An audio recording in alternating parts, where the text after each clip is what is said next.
Hey everyone, it's Raheel. Have your allergies been acting up like crazy recently? Mine sure have, and there's actually a reason.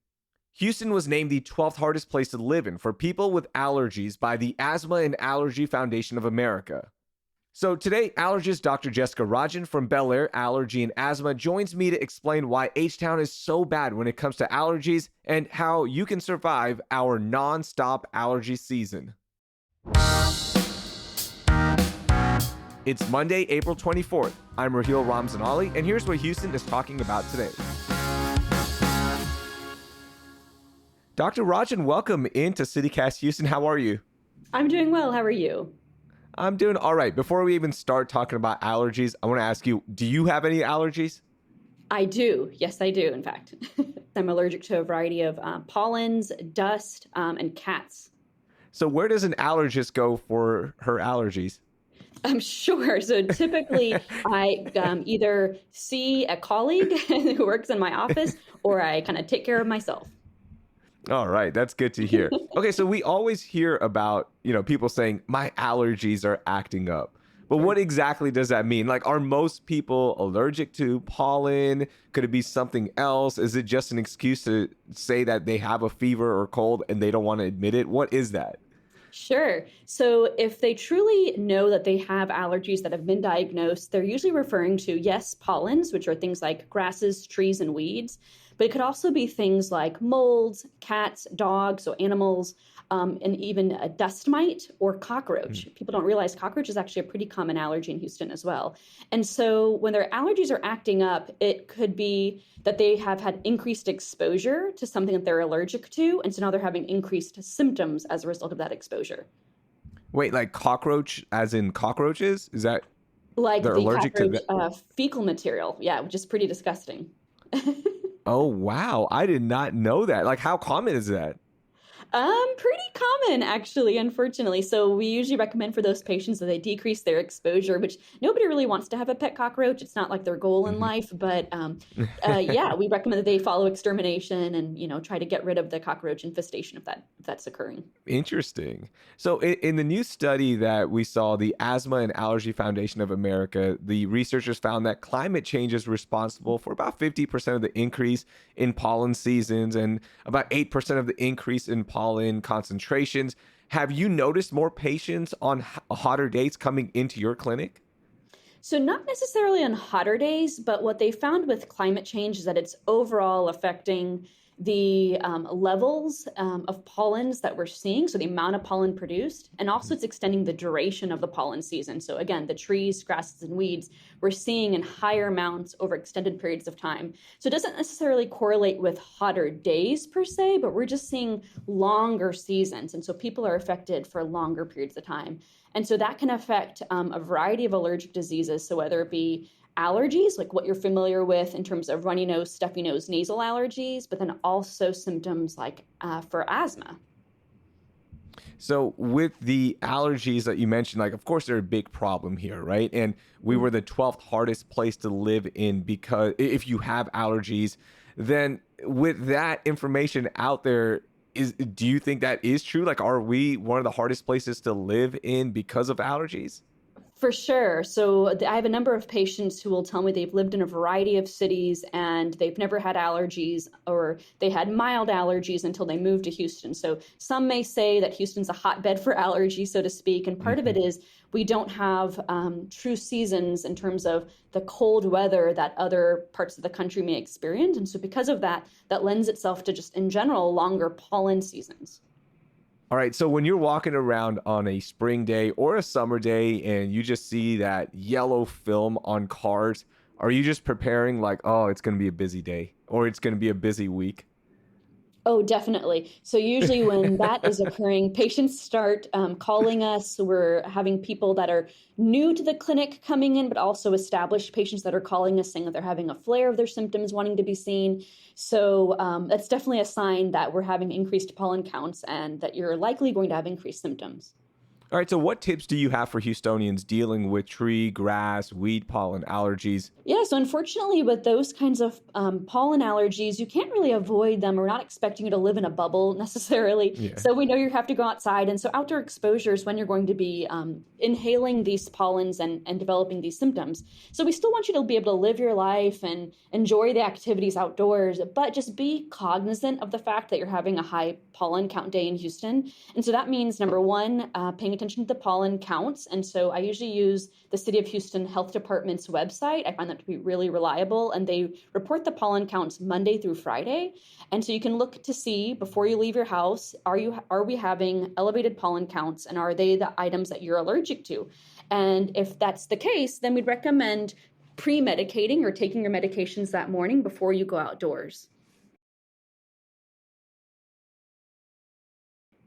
Do you have any natural remedies that listeners could incorporate on these hot days or on these high pollen days?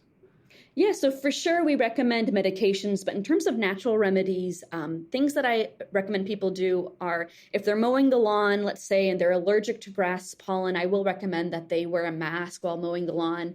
I also recommend that they try using a sinus irrigation system. So that's a way to irrigate your sinuses with saline, which is basically salt water, and wash all the different pollens and irritants out of your nose and out of your sinuses at the end of the day. And that can really help decrease the levels of pollens from entering your system, so they're not sitting there percolating and then leading to increased symptoms. Interesting. So when you hear grass pollen, somebody just goes, "Yeah, I'm allergic," right?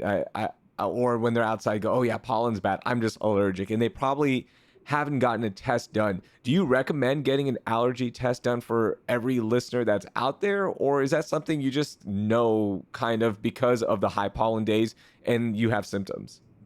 So if someone's having symptoms and it's bothering them or affecting their quality of life, then I definitely recommend they come on in and get an allergy test performed. If you're having no symptoms, then no, you don't need a test. But if you are, yeah, we're happy to get you allergy tested. The advantage of it is then we can pinpoint exactly, number one, which categories of pollens you're allergic to, and you actually find out exactly which species. So for instance, if you know that you're allergic to elm tree versus oak tree, then when you look at those pollen counts, they mean so much more to you, and you're able to really predict when your symptoms will occur, right? And so I definitely think it's super helpful for patients to get that allergy test performed. Not only for pollens, but when we do things, I know there's a few indoor allergens. So for instance, if you have a pet like a cat or a dog, or even an allergy to dust mites, that's very helpful to investigate and figure out, because then we can give you recommendations on how to avoid those. And we never tell you to get rid of your animal. We know they're part of your Yeah. family, but we can at least give you recommendations in terms of how to decrease your exposure, or special bedding that needs to be put on the bed, etc. So in Houston, why is it so bad here? I know we've kind of hit on it a little bit and we've talked about it, but why is it so bad here in the city of Houston with allergies?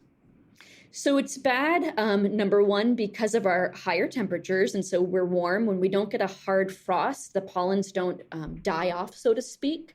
So that's number one. Number two, the humidity levels that we reach. Our elevated humidity levels will lead to increased mold counts, but then also Mm. increased dust mite counts. And again, that's an indoor allergen that you can be allergic to. So the humidity, and then the fact that we're warm so much of the year. So the humidity is not only messing with our allergies, but it's also messing with our hair. So there you go. Thank you, humidity. I appreciate that. What are some common complaints you get from patients about allergies, and what tips do you share with them? So what we'd recommend is, number one, getting their allergy test performed so they can see what they're allergic to. And then number two, we go through, what medications are best for them. So if they're taking a medication, let's say over the counter, sometimes they may not be using the right combination. Sometimes they're not using the proper technique for a nasal spray. There are some nasal sprays that can be addictive as well. So sometimes I have to go over the harms of, which ones are safe to use daily, which ones are not. And so there's a lot of things that we can do to help them out. So I always recommend getting an allergy test performed by a board certified allergist like myself. Wait, a nasal spray could be addictive? Yes, so there are certain ones that are considered nasal decongestant sprays. So Uh-huh. those are ones that actually try to shrink the blood vessels in your nose. And so they have an addictive capacity and can actually damage the lining of your nose on the long Wow. run. I did not know that. Learned something new. That is incredible. Final thing, what made you want to become an allergist, an allergy doctor? Oh, sure. Great question. So number one, I love that we are uh, able to see both kids and adults. I think that's something unique that not a lot of other specialties are able to do. Not a lot of people realize that I'm able to see both populations. And so it's kind of nice because then I can treat the whole family. And then number two, we're able to cause a really significant impact on the quality of life for our patients. So this isn't something that's necessarily, the environmental allergies aren't necessarily life threatening, but when we fix them, we can allow people to now attend their child soccer games or be able to keep their pet in their house. And so it may not be a life-saving treatment, but we are able to make a big impact. That is so cool. And that's such a great impact. Dr. Rajan, thank you so much for joining us. And here's hoping that, this allergy season, which never ends here in the city of Houston, is a little bit easier on us. But I know you secretly are like, come on, I hope it's a little bit bad so I can see more patients, right? Awesome. Thank you so much for having me. That was allergist Dr. Jessica Rajan. You can learn more about Bellaire Allergy and Asthma with the link in our show notes. Before we go, CenterPoint is busy upgrading electric transmission lines in Houston by putting up massive new utility poles. The only problem? They did so without telling neighborhoods. Now residents of Montrose are upset that these poles are popping up next to their houses and businesses. Even though CenterPoint won't be taking down the poles they've already put up after public outrage, ABC 13 is reporting that they will now change their policies to let residents know about upcoming construction. That will do it for today. Thank you for listening. I'm Raheel Ramsnali, and I hope you learned something new.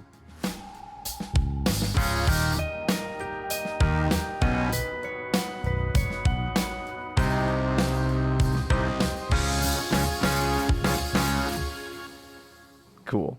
That was awesome. Thank you. That was great information. Okay, good. Yeah, awesome. that was This excellent. is my first podcast, so I had no idea what to expect. So thank you so much. That was awesome. You did a great job. That was right to the point, and we had really good information coming out of it.